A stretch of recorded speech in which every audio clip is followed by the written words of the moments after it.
지난주에 말씀을 살펴봤던 것처럼 예수님의 이 말씀에도 불구하고 반응을 하지 않는 수많은 사람들이 있었습니다. 그것은 하나님의 예정하심 가운데 하나님의 뜻이었다라는 것을 살펴봤죠. 그러면서도 그것은 완악한 인간의 선택에 따른 결과이기도 했습니다. 하나님의 뜻이었지만 보기는 보아도 볼 수 없고 듣기는 들어도 들지 못하고 또 깨닫지 못하게 하여 회개하지 못하게 하려 한다 하는 그 이사야의 말씀의 성취였다라는 것이죠. 하나님이 예정하신 대로였지만 또한 그것은 인간의 선택에 따른 결과이기도 한 겁니다. 그리고 오늘 말씀은 이 예언의 성취였음에도 불구하고 왜 그들이 예수님을 믿지 않았는지 그것을 보여줍니다. 42절에 보시면 관리 중에도 그를 믿는 자가 많았다라고 해요. 그러나 그들은 자신의 믿음을 드러내놓고 보여주지 않았습니다. 그 이유를 바리새인들이 그들을 출교할까 두려워했기 때문이다 라고 말하고 있죠. 당시에 출교를 당한다라는 것은 엄청난 사회적 불이익을 감내해야 하는 일이었습니다. 단순히 종교적인 것을 넘어서서 사회생활 자체가 어려워진다라는 것을 의미했어요. 그들은 신앙과 삶이 연결되어져 있는 공동체가 바로 유대 사회였기 때문에 이것이 절대 분리가 되지 않았던 거예요. 일단 그들은 출교를 당하게 되면 회당에 출입을 할 수가 없었습니다. 회당에 출입을 하지 못한다는 것은 예배를 드릴 수 없다라는 것이죠. 이것은 곧 그 공동체에서 끊어진다라는 것이고 배제된다라는 것이며 고립이 된다라는 것을 의미하는 거예요. 즉 너는 우리의 언약 백성이 아니야 라는 의미가 되는 것이죠. 그리고 그들은 그 사회에서 식사를 같이 하거나 이웃과의 인사를 하거나 어떤 교제를 할 수 없는 그야말로 사회의 왕따가 된다라는 것을 의미했습니다. 그리고 경제적으로도 엄청난 타격을 감수해야 했어요. 그것은 우리가 뭐 돈을 좀 덜 벌면 되지 하는 정도가 아니에요. 이방인 취급을 받게 된다는 것은 계취급을 받는다라는 것이었고 거래, 장사, 고용 등 자신의 생존의 자체가 위협을 받는 상황에 처해진다는 것을 의미했습니다.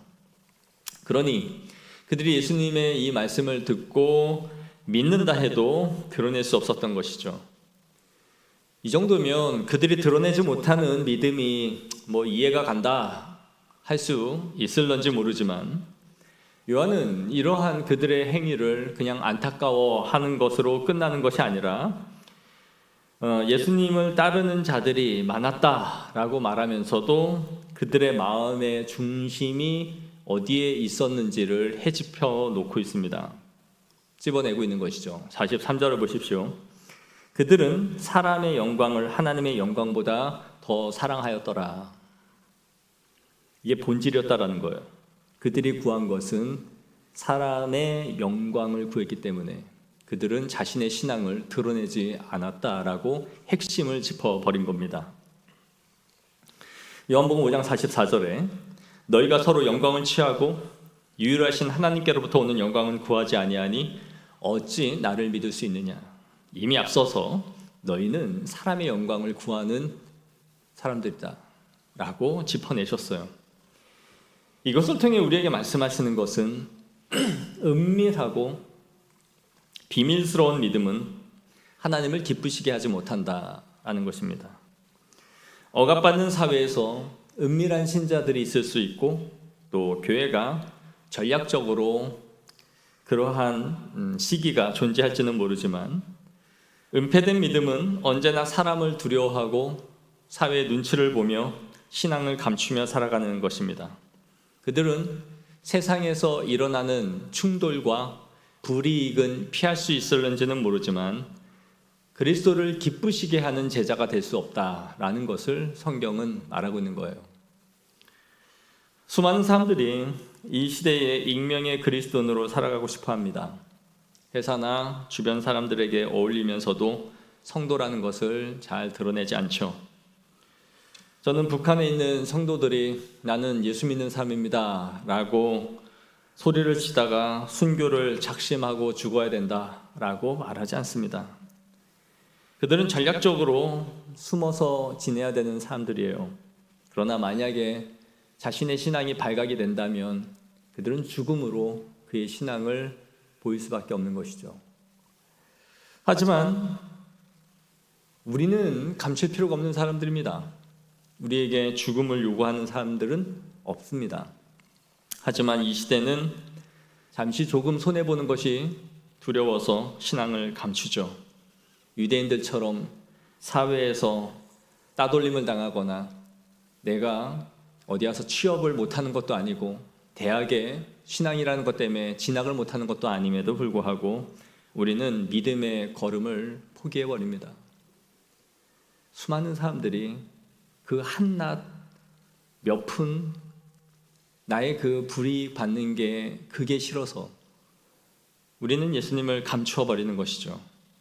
주님은 그런 우리들에게 하나님께로부터 오는 영광을 구하지 아니하니 어찌 나를 믿을 수 있느냐라고 물으실 겁니다.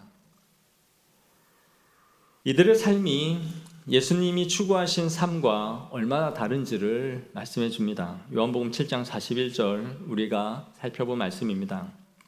나는 사람에게서 영광을 취하지 아니하노라. 또 18절에 스스로 말하는 자는 자기 영광만 구하되 보내신 이의 영광을 구하는 자는 참되니 그 속에 불의가 없느니라. 자신은 끊임없이 하나님의 영광을 추구하고 있다. 이 요한의 이 복음의 큰 축 아닙니까? 하나님의 영광, 하나님의 때 그 사명을 이어가는 것으로 계속 말씀하시죠. 니고데모와 같은 사람도 잠복 상태의 믿음을 갖고 있었을 겁니다. 사내들인 공회의 한 명의 일원으로서 예수님께 밤에 찾아왔고 그의 신앙을 드러내지는 않았습니다. 그러나 그는 두려움인 곧 확신으로 바뀌어야 하는 것이지 그 상태로 그의 믿음이 소멸되고 끝이 났다면 그 믿음은 꽃을 피우지 못하고 길가에 심겨졌다가 삼켜져 없어져 버리는, 잠시 박해와 환란이 자신에게 찾아오면 이내 신앙을 포기해버리는 믿음으로 끝이 나는 잠시 있는 믿음이었을 뿐인 것이죠. 드러나지 않는 믿음은 없는 겁니다. 칼빈은 그들을 세상적 영광이라는 금으로 된 쇠사슬에 매여 하나님께 영광을 돌릴 수 없는 사람들이었다라고 말해요. 세상적 영광이라는 금으로 쇠사슬을 걸고 그리하여 하나님께는 도저히 영광을 돌릴 수 없는 그들. 예수님은 계속해서 말씀하십니다. 누구든지 이 음란하고 죄 많은 세대에서 나와 내 말을 부끄러워하면 인자도 아버지의 영광으로 거룩한 천사들과 함께 올 때에 그 사람을 부끄러워하리라. 숨겨진 제자라는 것은 없는 겁니다. 왜냐하면 성도들은 빛이요 소금이기 때문이에요. 빛은 드러나는 것이 존재의 속성이자 본질이자 핵심이에요. 드러나지 않는 빛이라는 것은 없죠. 감출 수가 없다라는 겁니다. 우리의 신앙은 세상을 사랑하느냐 예수님을 사랑하느냐에 있는 겁니다.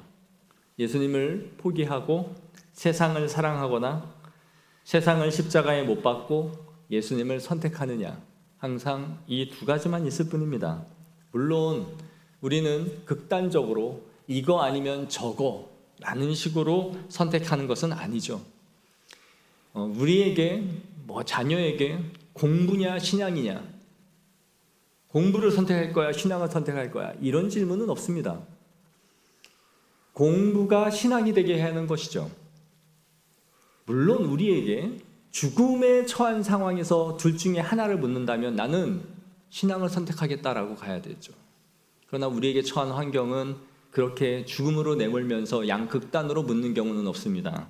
하지만 우리의 물질이나 우리의 시간이나 마음이나 헌신, 모든 삶에는 결국은 세상의 영광이냐 하나님의 영광이냐 하는 기로에 서서 우리를 선택하고 판단하게 한다는 것이에요. 그것을 결정하게 하는 기준은 결국 세상에 주는 금사슬이냐 하나님이 우리에게 주신 면류관이냐에 따라서 우리는 결정한다라는 것입니다. 그러면서 예수님은 오늘 다시 한번 자신이 누구이신지를 말씀하세요. 44절에서 45절에 나를 믿는 것은 나를 보내신 이를 믿는 것이고 또 나를 보는 자는 나를 보내신 자를 보는 것이다 라는 거죠. 곧 하나님과 나는 동등하다라는 겁니다. 이전에 하셨던 말씀을 다시 한번 요약하고 계신 거예요. 이제부터 예수님은 쭉 요한복음의 뒷이야기들은 앞으로 7, 8장이 남아있지만 다 예수님의 죽으심의 일주일에 일어난 일들을 일주일 전에 일어난 이야기들을 하고 있는 겁니다. 즉 예수님은 일주일을 남겨놓은 이 시점에서 자신이 이제까지 하셨던 말씀을 또 한번 말씀하시는 거예요. 이것이 줄곧 예수님이 자신과 하나라는 것을 계속 해오신 말씀이 아닙니까? 요한복음 5장 17절, 18절 말씀 우리 다 같이 한번 읽어보겠습니다. 예수께서 시작. 예수께서 그들에게 이르시되 내 아버지께서 이제까지 일하시니 나도 일한다 하시니 유대인들이 이로 말미암아 더욱 예수를 죽이고자 하니 이는 하나님을 자기의 친아버지라 하여 자기를 하나님과 동등으로 삼으심이로라. 아멘. 이어지는 23절에는 이렇게 말해요. 이는 모든 사람으로 아버지를 공경하는 것 같이 아들을 공경하게 하려 함이라. 아들을 공경하지 아니하는 자는 그를 보내신 아버지도 공경하지 아니하느니라. 하나님과 동등되다. 하나님을 공경하는 것은 아들을 공경하는 것이다.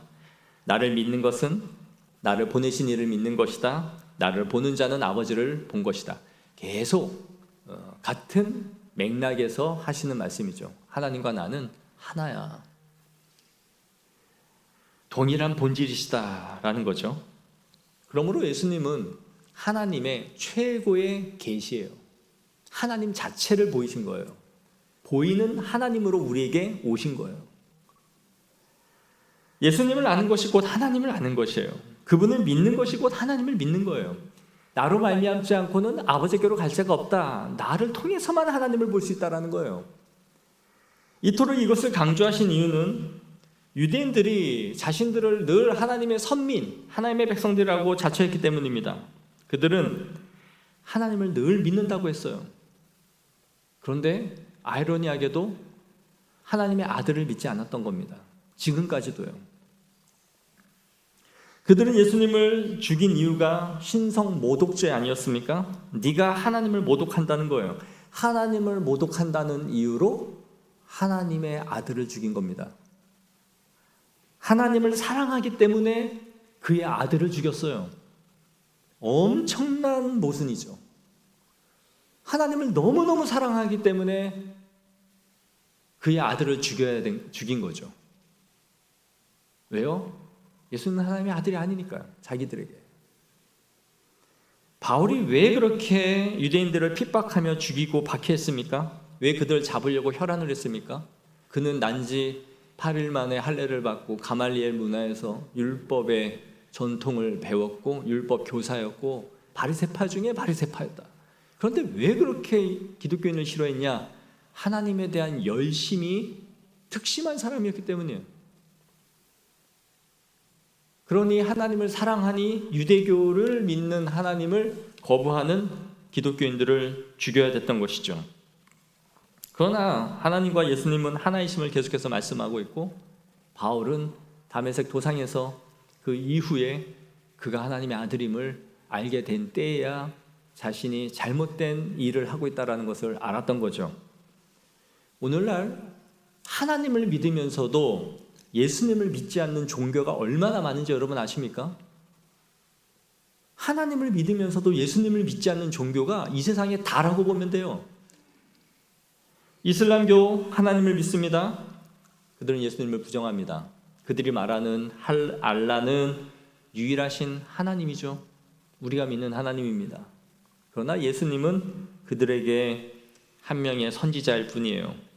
예수님의 성육신과 하나님의 아들을 믿지 않습니다. 신천지도 얼마나 하나님을 잘 믿습니까? 그러나 이만희가 성령이죠. 그는 삼위일체 가운데 한 윗격입니다. 여호와의 증인도 하나님을 믿습니다. 그러나 예수님은 천사장 미가엘일 뿐입니다. 몰몬교도 하나님을 얼마나 믿습니까? 그리고 전도도 열심히 합니다. 그러나 이들 역시 하나님과 예수님을 분리한 사람들이며 삼위일체를 믿지 않습니다. 유타주의 전체를 만들 미국의 유타주 기독교 국가처럼 보여주는 하나의 주죠. 술도 팔지 않는 나라, 엄청나게 기독교 색채가 강한 나라, 마치 이곳에 가면 기독교인들이 다 지배하는 것 같은 그런 주죠. 유니테리안들이 세운 곳입니다. 그러나 하나님과 예수님을 분리한 자들이며 삼위일체를 믿지 않습니다. 박진영 씨가 회심했다고 하면서 구원파냐 아니냐 논란을 하고 강의도 하고 유튜브도 올리고 많이 그런다 해요. 뿌리를 들어가 보면 그에게도 삼위일체에 대한 교리가 모호해집니다. 성경에 의하면 예수님을 하나님의 아들로 인정하지 않는 자들이 뭐예요? 적그리스도다라고 말해요. 예수님의 신성과 인성을 부인하는 자들이 곧 적그리스도다라는 거예요. 안티크라이스트다. 사탄은 하나님을 부정하지 않으면서도 예수님을 하나님의 아들로 인정하지 않는 종교를 이 땅에 엄청나게 만들어냈어요. 엄청난 가라지들을 만든 거예요. 하나님을 신봉하면서도 예수님은 부정하는 종교가 기독교라는 이름으로, 하나님을 믿는다는 이름으로 이렇게 많단 말이에요. 그리고 이단은 다 여기에 뿌리를 받고 있어요. 과연 예수가 누구냐 하는 거예요. 그 지점으로 돌아가는 거예요. 하나님은 내가 알겠는데 도대체 예수는 누구냐는 거예요. 그리고 그 답을 성경에서 찾지 않는 겁니다. 그래서 예수님을 전부 선지자나 의인이나 인간 예수로 만들어버린 거예요. 이것은 사탄의 엄청난 전략인 거죠. 그러므로 하나님의 아들 예수 그리스도를 아는 것은, 그분을 아는 지혜는 구원의 필수적인 고백인 겁니다. 하나님과 예수님은 동등하시며 하나이시나 분리되지 않는 분이소. 그러면서도 그분은 종의 모습으로 낮아지셔서 인간의 몸을 입고 오셨다라는 이 교리는 기독교 역사의 태동에서부터 지금 2000년이 흐르는 이 시간까지 우리가 반드시 고백해야 되는 신앙의 고백인 겁니다. 이것을 부정하면 구원이 없는 거예요. 하나님을 아는 구원에 이르는 지식이 없는 겁니다. 주일날 우리가 살펴본 것처럼 예수님은 다시 한번 자신을 빛이라고 말씀하십니다. 46절에 나는 빛으로 세상에 왔나니 무릇 나를 믿는 자는 어둠에 거하지 않게 하려 함이로라. 요한복음은 처음부터 예수님을 계속 빛이라는 것을 말씀하시죠. 1장 4절 5절에 그 안에 생명이 있었으니 이 생명은 사람들의 빛이라. 빛이 어둠에 비치되 어둠이 깨닫지 못하더라. 12장 35절 36절에 예수께서 가라사대 아직 잠시 동안 빛이 너희 중에 있으니 빛이 있을 동안에 다녀 어둠에 붙잡히지 않게 하라. 어둠에 다니는 자는 그 가는 바를 알지 못하느니라. 너희에게 아직 빛이 있을 동안에 빛을 믿으라. 그리하면 빛의 아들이 되리라. 빛의 반대는 어둠이다 라고 말씀을 드렸어요. 어둠은 뭘 의미합니까? 방향의 상실이며 무지입니다. 어둠에 다니는 자는 자신들이 갈 길을 알지 못하는 장님의 상태이고, 그들의 걸음은 자신의 그 길 끝에 있는 심판을 보지 못하는 상태로서 걸어가는 것임을 말씀을 드렸죠. 지금 걷고 있는 그 길이 그저 즐겁고 화려하고 이 세상의 전부인 것처럼 보여지는 인생들, 그리고 자신들은 본다라고 하나 본다고 하니 너희의 죄가 그대로 있느니라. 차라리 내가 못 봅니다, 나를 인도해 달라라고 한다면 누군가가 그의 팔을 잡아 인도해 줄 터인데, 그들은 안다라고 하고 본다고 하니 그들에게는 소망이 없는 죽음의 상태로 걸어가는 것이죠. 예수님은 너희에게 아직 빛이 있을 동안에 빛 가운데 나오라고 촉구하십니다. 우리에겐 아직도 빛이 있는 겁니다. 예수님의 이 말씀은 곧 빛이 없는 때가 너희에게 올 것이다 라는 것이죠. 잠시 비추고 있는 이 빛이 거두어질 때가 온다라는 겁니다. 그러므로 우리는 그 시간 안에서 복음을 전하는 겁니다. 우리의 가정 가운데, 회심하지 않은 영혼에게 부지런히 끊임없이 언제 이 빛이 끊어질지 모른다라는 다급함과 절박함으로 나가야 됩니다. 언젠가 주님의 때가 되면 오겠지. 그때가 10년, 20년 언제까지였습니까? 그때가 언제까지였냐고요. 그때가 우리가 알지 못하기 때문에 무한정 긴 것이 아니라 속히 오리라 하신 그 말씀대로 그분은 속히 오실 것이다 라고 우리의 다급함과 절박함으로 하나님 앞에 알아야 됩니다. 예수님은 이 어둠 가운데 걸어가는 것은 심판을 부른다고 말씀하세요. 48절에 나를 저버리고 내 말을 받지 아니하는 자를 심판할 이가 있으니 곧 나의 한 그 말이 마지막 날에 저를 심판하리라. 심판을 받는 기준이 두 가지죠. 첫째, 나를 저버린 자다. 둘째, 내 말을 받지 아니하는 자다. 하나님의 은혜의 손을 끝까지 거절하고 뿌리친 자들, 그들에 대한 심판을 선고하십니다. 돌이킬 수 없는 심판이고 항변할 수 없는 심판입니다. 억울하다 말할 수 없고 항소도 재심도 청구할 수 없습니다. 누구 하나 억울하다고 내가 왜 이런 판결을 받아야 되느냐라고 말할 수가 없습니다. 우리의 복음의 풍성한 만큼 그 심판은 무겁고 감당할 수 없다라는 것을 알아야 됩니다. 빛은 중립이라는 것은 없어요. 빛과 어둠이 있을 뿐이지 빛도 아니고 어둠도 아닌 그런 상태는 없습니다. 양과 염소, 우편과 좌편만이 있을 뿐이지 그 중간 지점 어느쯤에 판결 보류를 놓고 있는 그런 삶은 없습니다. 믿었으나 제대로 믿지 않아서 구원이냐 심판이냐 중간 어디쯤에 정해지는 삶은 없습니다. 믿느냐 안 믿느냐만 있을 뿐입니다. 믿는 것도 아니고 아닌 것도 아닌 상태는 하나님 앞에 없다라는 거예요. 딱 두 부류만 있는 것입니다. 그리고 너희에게 전해진 만큼의 그 말씀, 그것이 내가 너희에게 한 말이 심판의 기준이 될 것이다. 무슨 말입니까? 은혜를 많이 풍요롭게 받은 만큼 너희가 더 엄한 심판을 받게 될 거야 라는 거죠. 오늘 말씀드리지만 북한에 있는 성도들과 모슬렘 국가에 있는 성도들이 우리와 동일한 심판을 받지 않을 겁니다. 경건서적도 없고 성경도 마음대로 볼 수 없고 그 쪽복음을 하나를 가지고 근근히 지켜가는 그들과 사방에 성경이 널려 있고 그 성경이 먼지 쌓여가고 있고 유튜브와 극동방송과 CTS와 성경 강좌와 수없이 많은 양육과 경건서적이 넘쳐나는 우리들과 동일하게 그들을 심판을 받는다면, 그리고 그렇게 상급을 주신다면 그것은 너무나 억울한 일이죠.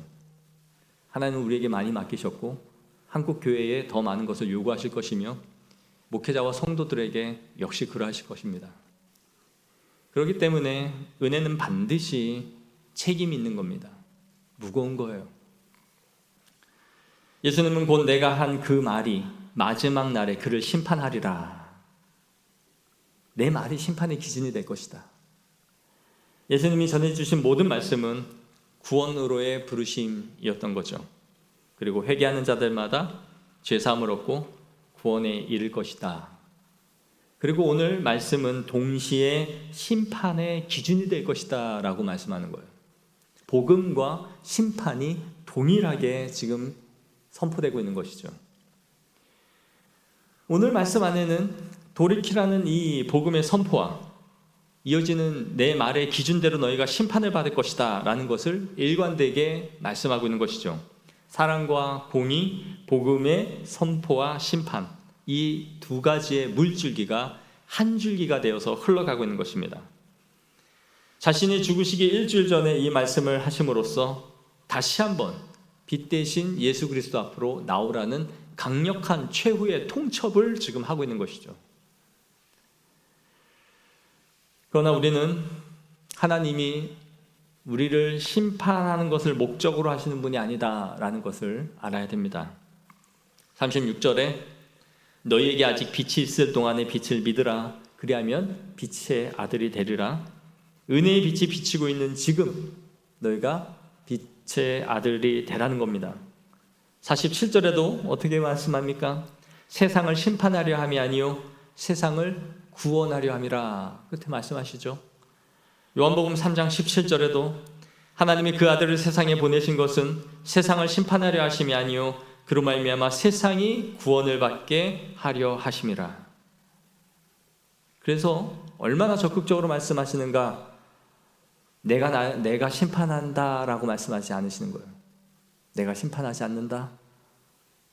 오늘 본문에 그걸 심판하실 분이 아버지인 것이다 라고 말씀하시는 거죠. 그러므로 복음은 항상 돌이킴과 회복에 초점이 맞춰져 있는 겁니다. 요한은 예수님의 최후의 통첩을 다시 한번 기록하고 있는 거예요. 이제 내가 곧 죽을 것이므로 마지막으로 다시 한번 너희가 나를 믿고 구원에 이르라는 것입니다. 그럼에도 이 복음에 항상 불만을 갖고 있는 사람들은 예수님의 은혜의 손길에 초점을 맞추는 것이 아니라 늘 심판을 주목합니다.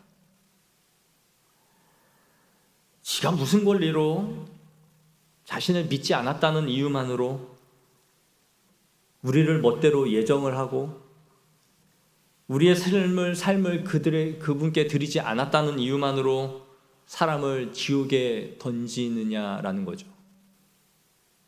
자기가 뭔데 사람을 나누고 자기가 뭔데 구원할 자를 선택하고 그리고 믿지 않았다는 이유만으로 심판에 내던지는 그런 하나님은 무자비하며 불공평하며 잔혹한 하나님입니다. 난 그런 하나님은 믿을 마음이 없다.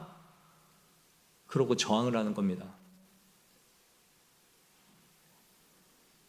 예수님의 오래 참으심과 포기하지 아니하시는 하나님의 부르심은 성경에 그토록 가득하며 너희를 심판하려는 것이 아니라 구원에 이르게 하려 함이라는 수많은 예수님의 말씀에도 불구하고 그런 것들은 발로 밟아 다 던져버린 후에 그릇된 반항심과 교만과 저항하는 태도, 그것을 버리지 않고 포기하지 않으면서 끝까지 복음을 완강하게 거부하는 것이죠. 하나님이 자신의 아들을 내어주기까지 우리를 사랑하셨다라는 이 사실에 감격하지 않는 것입니다. 그래서 패망하는 자들은 항상 하나님의 심판에 주목하고 저항을 하며 구원받는 자들은 하나님의 사랑을 부여잡는 겁니다. 그것이 하나님의 마음이라는 것을 깨닫게 되는 거죠.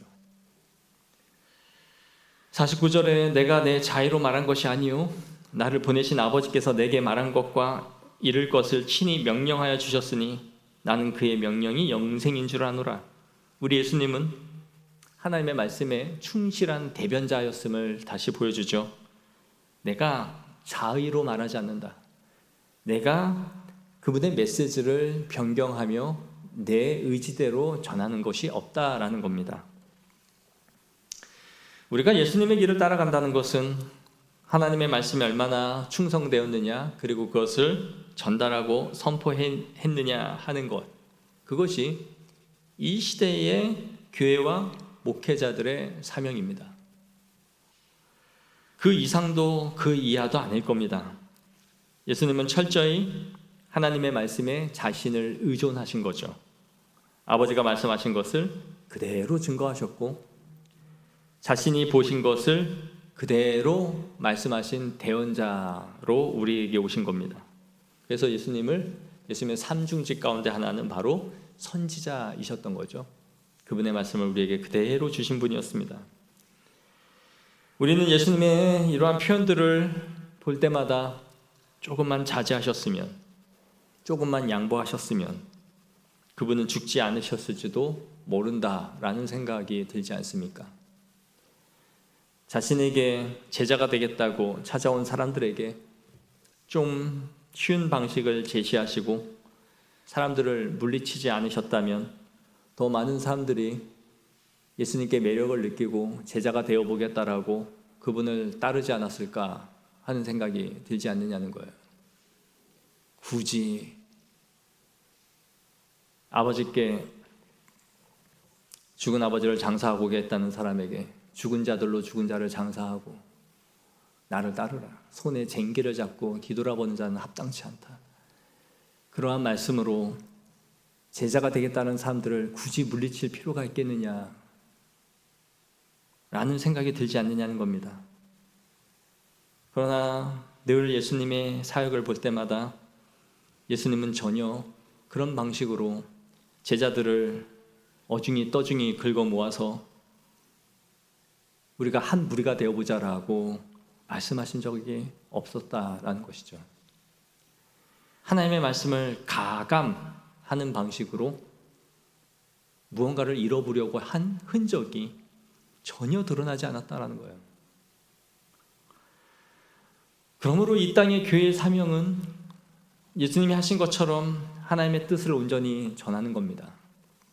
그리고 그 복음을 거부하고 받아들이는 것에 대해서 책임을 지시는 분은 하나님이심을 믿는 거예요. 그분이 아버지이시기에, 그분이 구원하실 것을 우리가 알기에 우리는 그 사명을 온전히 수행할 수 있는 담대함이 있는 겁니다. 이 시대는 좀 더 우리의 신앙의 무게가 가벼워지기를 바라죠. 믿음의 사람들이 걸어간 걸음이 이 시대에는 맞지 않는다라고 말하는 시대이고, 이 무거운 가르침을 따를 만한 사람은 오늘날 현대인들에게는 없다라고 말하는 시대입니다. 말씀에 지나치게 충실하면 충실할수록 그 말씀은 딱딱하고 고루해져서 사람들이 교회를 떠나게 할 것이다 라는 생각이 가득한 그런 시대입니다. 어떻게 하면 그것을 좀 덜어낼까? 어떻게 하면 복음의 무게를 좀 희석시켜서 누구라도 믿을 수 있는 매력적인 기독교를 만들어줄 수 있을까 하는 고민을 하는 시대란 말이에요. 예수님이 걸어가신 길과는 너무 다른 방법들이 넘쳐나는 시대란 말이에요. 어떻게 하면 좀 편한 기독교를 만들고 이 땅에서도 번성하면서 구원도 받을 수 있는 그런 길을 제시해서 사람들을 좀 많이 교회를 모을 수 있는 그런 비법, 그 전도법, 그런 것 좀 세미나 좀 해서 교회가 클 수 있을까? 그러면 과연 교회는 성장을 할까요? 기독교의 역사는 항상 그 반대였다라는 것을 보여줍니다. 복음이 사라지고 약해질 때마다, 예수님의 가르침이 변질될 때마다 교회는 사라져갔습니다. 그것을 어디서 볼 수 있냐고요? 유럽과 서구의 기독교를 찾아보시면 됩니다.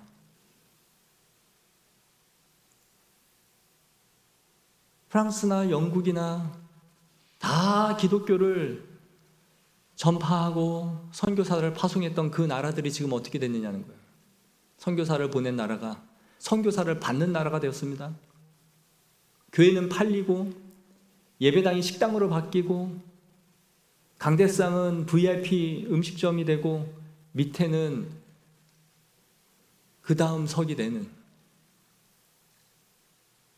교회가 유지가 되지 않아서 팔려 나가는 시대가 됐습니다. 왜요? 왜 그럴까요? 왜 그 나라들은 그렇게 됐을까요? 해가 지지 않는 영국이 왜 그렇게 비루하게 기독교가 무너졌을까요? 복음을 버렸기 때문입니다. 합리주의와 이성으로, 합리주의가 성경을 집어삼킨 결과 복음이 무너지기 시작한 거예요.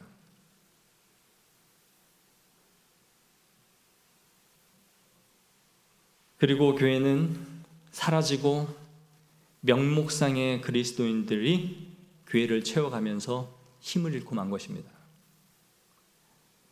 사랑하는 성도 여러분, 복음의 빛이 비출수록 참된 성도들은 그 빛을 향해 걸어가는 줄을 믿습니다. 성도는 그 빛을 볼 수 있는 눈이 있는 사람들이에요. 계속 그렇게 복음을 만들어 놓으면 새 속에 물든 사람들이 기독교의 발에 적실 사람들이 오겠죠. 그러나 참된 교회가 참된 성도를 만들어낸다는 것을 믿으십시오. 성도는 그 눈이 있는 사람들입니다. 내 귀에 들려지는 말씀이 내 생명을 살리는 말씀이라는 걸 들을 귀가 있는 성도가 성도인 줄을 믿습니다. 사랑하는 성도 여러분, 세상에 감추어진 빛은 없습니다. 우리의 존재가 세상의 빛으로 밝게 드러날 것이고 하나님의 영광을 볼 수 있는 그 한 명의 성도가 세상을 바꿀 힘이 있는 것입니다. 그리고 그 빛이 교회인 거예요. 저는 어릴 때 초등학교에 음악 공책에 실린 등대지기라는 노래를 보면서 너무 마음이 뭉클하고 감동이 돼서 울음이 나더라고요.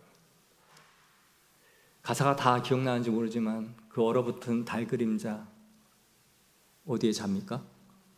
네. 그리고 지나가고 나서 드는 그게 생각하라 저 등대를 지키는 사람이 저 거룩하고 아름다운 사랑의 손길을 맞나요? 그걸 보면서 그 초등학교 때도 이게 그리스도인의 사명이 아닐까? 이게 교회가 아닐까?